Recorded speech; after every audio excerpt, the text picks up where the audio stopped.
আজ আমি আলোচনা করব মকর রাশির শ্রবণা নক্ষত্রের মানুষ কেমন হয় সেই বিষয় নিয়ে। কিরো তার কিরো অমনিবাস বইয়ে কি বলেছেন। কিরো হচ্ছেন পাশ্চাত্যের বিখ্যাত জ্যোতিষী, তার নাম অবশ্যই আপনারা শুনে থাকবেন। তো তিনি কি বলেছেন সেটি আমি বলবো, আপনারা একটু ধৈর্য সহকারে শুনবেন। তিনি বলেছেন যে আপনারা বৈশিষ্ট্যগতভাবেই চরিত্রগতভাবেই আপনার হচ্ছে শান্ত, কল্পনাপ্রবণ। আপনার কল্পনা অনুযায়ী সব জিনিস না চললে আপনি ভীত হয়ে পড়েন। কোনো কিছু আঘাত বা প্রতিকূলতার সম্মুখীন হলে আপনি নিজের মধ্যে গুটিয়ে ফেলেন নিজেকে, এবং আপনি অত্যন্ত অনুভূতিপ্রবণ এবং সহজেই মনে আঘাত বা ব্যথা পান। কোনো রকম কঠিন বা দ্রুত ব্যবসায়িক কার্যক্রম ছাড়াও আপনি সচরাচর আপনার কল্পনা শক্তির প্রভাবের জন্য সফলতা অর্জন করেন। আপনার উচ্চাভিলাষ পূর্ণ করার জন্য আপনি দিবা স্বপ্ন দেখেন। আপনার স্বপ্নগুলো সত্য হতে পারে যদি আপনি সেগুলোকে রূপান্তর করার জন্য আত্মবিশ্বাস বাড়াতে পারেন। অত্যন্ত অনুভূতিশীল মানুষ আপনি।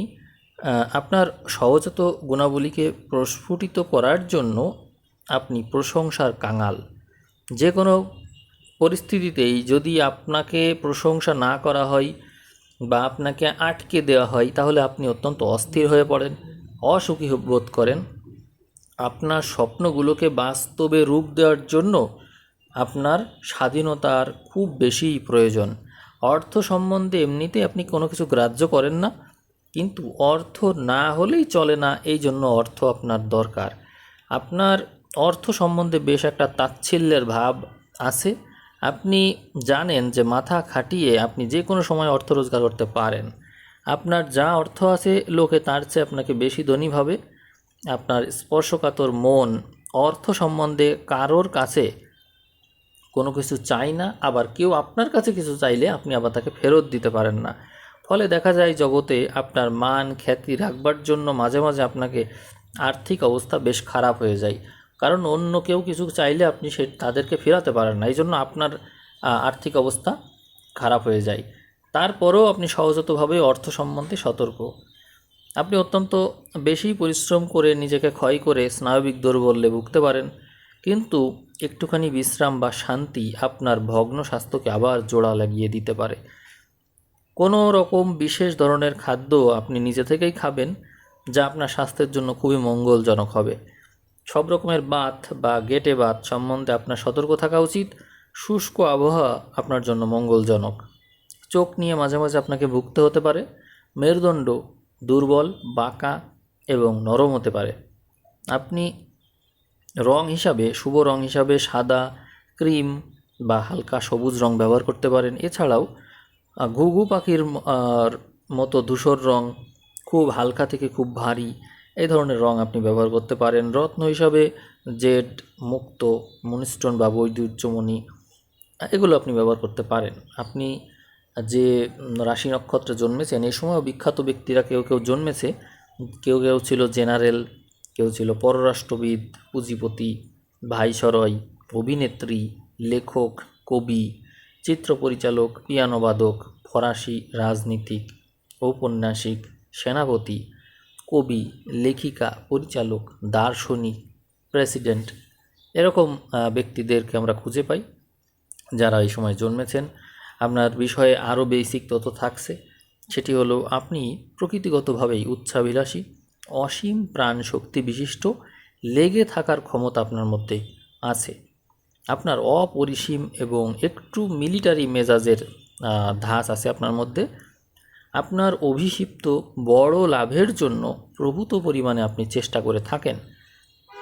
আপনি খুবই সাবধানী এবং সতর্ক। আপনি সব কাজেই খুব ভেবেচিন্তে এগোন। এমনকি যদি কোনো বিষয়ে স্থিরভাবে নিশ্চিত হতে না পারেন, তবে সেদিকে আবার পদক্ষেপই রাখেন না সেদিকে।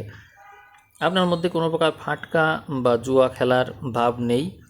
আপনি সন্দিগ্ধমনা, বিশ্লেষণধর্মী, অনেক ভেবেচিন্তে নতুন কিছু গ্রহণ করেন, কিন্তু মন আপনার খোলা থাকে। আপনার মনের জানালা মুক্ত। আপনার মধ্যে মনের গঠন হচ্ছে শক্তিশালী, দার্শনিক অথচ অবৈজ্ঞানিক দৃষ্টিভঙ্গি সম্পন্ন, খুব গভীরভাবে চিন্তা করার শক্তি আপনার মধ্যে আছে, যৌক্তিকতা আপনার মধ্যে প্রচুর। ধর্মের বিষয়ে আপনি খুব গভীরভাবে গোড়া, বা মন যদি আবার একবার অন্যদিকে চলে যায় তাহলে ধর্মে একেবারেই বিশ্বাস করেন না, আবার ধর্ম বিশ্বাস করলে খুব বেশিই বিশ্বাস করেন। সবচেয়ে উপরে আপনি বুদ্ধিমত্তাকে স্থান দিয়ে রাখেন। আপনি যে কোনো বন্ধুকে যে কোনো দোষে ক্ষমা করে দিতে পারেন। তাদের মধ্যে যদি কোনো রকমের অনন্য সাধারণ বুদ্ধি বা ক্ষমতা দেখেন তাহলে তাদের দোষকেও আপনি ক্ষমা করে দেন। ব্যক্তি সম্বন্ধে অন্তর্দৃষ্টি আপনার মধ্যে অত্যন্ত তীক্ষ্ণ, কিন্তু আপনার পরিকল্পনা সম্বন্ধে সহজেই হতাশ হয়ে পড়েন। কোনো রকম বাধা বিঘ্ন আসলেই আপনি বিষাদ বিঘ্নতার অন্ধকারে ডুবে যান। আপনার প্রেম, কর্তব্য এবং সামাজিক চিন্তা বিশেষ মৌলিকত্ব দাবি করে। এর ফলে লোকেরা আপনাকে একটু অন্যরকম বা ছোটোখাটো ভাবতে পারে। উচ্চমনা এবং স্বাধীন মনোবৃত্তি সম্পন্ন বলে আপনি যা কাজ করছেন তাতে সবচেয়ে ঊর্ধ্বে আপনার স্থান হওয়া উচিত, নইলে আপনি সে কাজে সব রকমের আগ্রহ হারিয়ে ফেলতে পারেন। আপনি কোনো রকম নিয়ন্ত্রণ পছন্দ করেন না, কোনো রকম বাধ্যবাধকতার বিরুদ্ধে আপনি রুখে দাঁড়ান, কিন্তু আবার আপনি ট্র্যাডিশন বা কর্তৃত্বকে অন্তর থেকে মান্য করে চলেন। জীবন আপনার কাছে গভীর এক সমস্যা, এবং সমস্যার জর্জরিত মুহূর্তে আপনি বিদ্রোহ ঘোষণা করে থাকেন। একেবারে নিয়মতান্ত্রিকভাবে লেগে থাকা, পরিশ্রম করা আপনার এক ধরনের ম্যানিয়া হয়ে দাঁড়িয়েছে।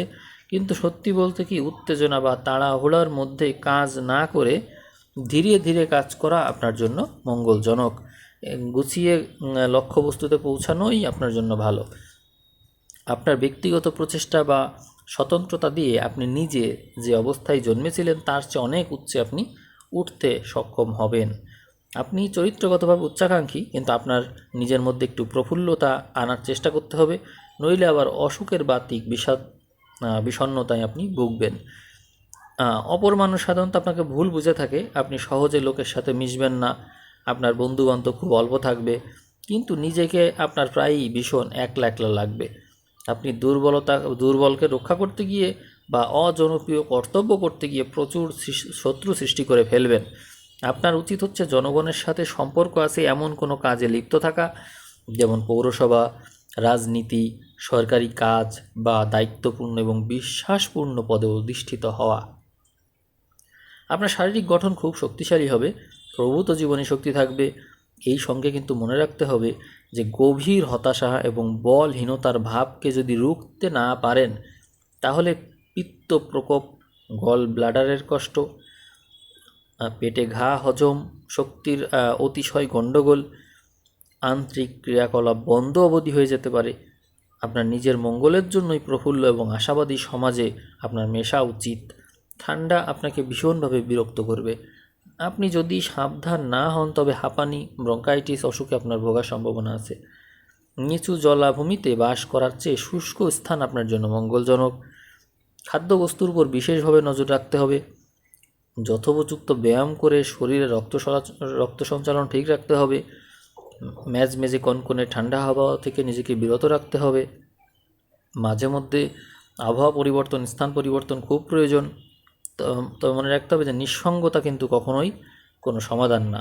আপনার দৃষ্টিভঙ্গি যদি বাধাপ্রাপ্ত হতে থাকে এবং আর পারছি না এই গোছের মনোভাব যদি এসে যায়, তাহলে যতদূর সম্ভব প্রফুল্লতা আনার চেষ্টা করতে হবে, নইলে মানসিক গ্লানি আপনাকে রোগের বাতিক এনে দেবে।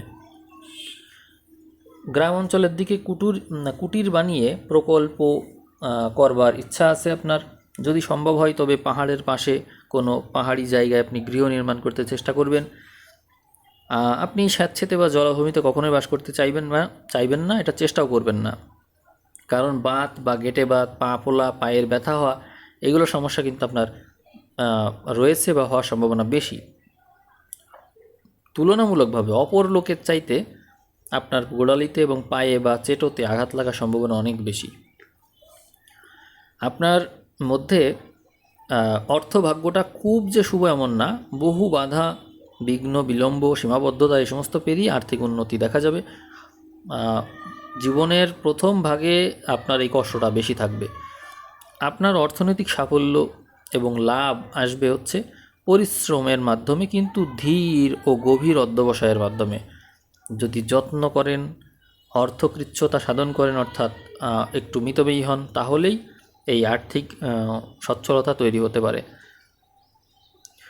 সত্যি কথা বলতে কি, আপনি নিজের প্রচেষ্টা দ্বারাই ধনী হতে পারেন, কিন্তু কোনো রকম ভাগ্য বা সৌভাগ্যের জন্য নয়।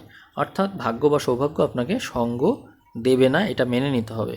জমি জমা, গৃহ সম্পত্তি, যেসব ফ্যাক্টরি বিশেষ করে কয়লা, সীসা বা লোহার জিনিস ব্যবহার করে তা নির্মাণ করা, কৃষিকে উন্নত করতে চেষ্টা করা, বা যা কিছুর মূল বুনিয়াদ খুব দৃঢ়, সেই সব কাজে আপনার অর্থ বিনিয়োগ করা উচিত। তাহলে আপনি ভালো করবেন। ন্যায্যভাবে যে অর্থের অধিকারী আপনি নিজে, তা পেতেও আপনার ভীষণ কষ্ট হবে, এবং কোনো রকম জামিন না রেখে আপনি কখনো অর্থ ধার দেবেন না, তাহলে নিশ্চিতভাবেই কিন্তু তা ফেরত পাবেন না। আপনি যেখানে অর্থ বিনিয়োগ করতে যাচ্ছেন তা দৃঢ় ভিত্তিতে প্রতিষ্ঠিত কিনা আপনার তা বিশেষভাবে দেখে নেওয়া উচিত, কারণ এগুলো আপনার জন্য সৌভাগ্যপ্রদ হবে। আপনি ফাটকাতে কখনোই লাভবান হতে পারবেন না, এই জন্য সেখানে বিনিয়োগও করতে যাবেন না। আপনার মধ্যে বিবাহ, যোগাযোগ, পার্টনারশিপ, এই সমস্ত ব্যাপারে যদি আগ্রহ থেকে থাকে, তাহলে কিরো বলেছেন যে আপনার যেহেতু মকর রাশি, অর্থাৎ জন্ম সময়ে রবি বা চন্দ্র মকরে অবস্থান করছে, এই জন্য আপনি যদি বিবাহ করতে চান বা কারোর সাথে যোগাযোগ করতে চান বা পার্টনারশিপ রাখতে চান, সেক্ষেত্রে বেস্ট হবে হচ্ছে কর্কট। কর্কটে যদি কারোর রবি বা চন্দ্র থাকে তাহলে সেটা বেস্ট।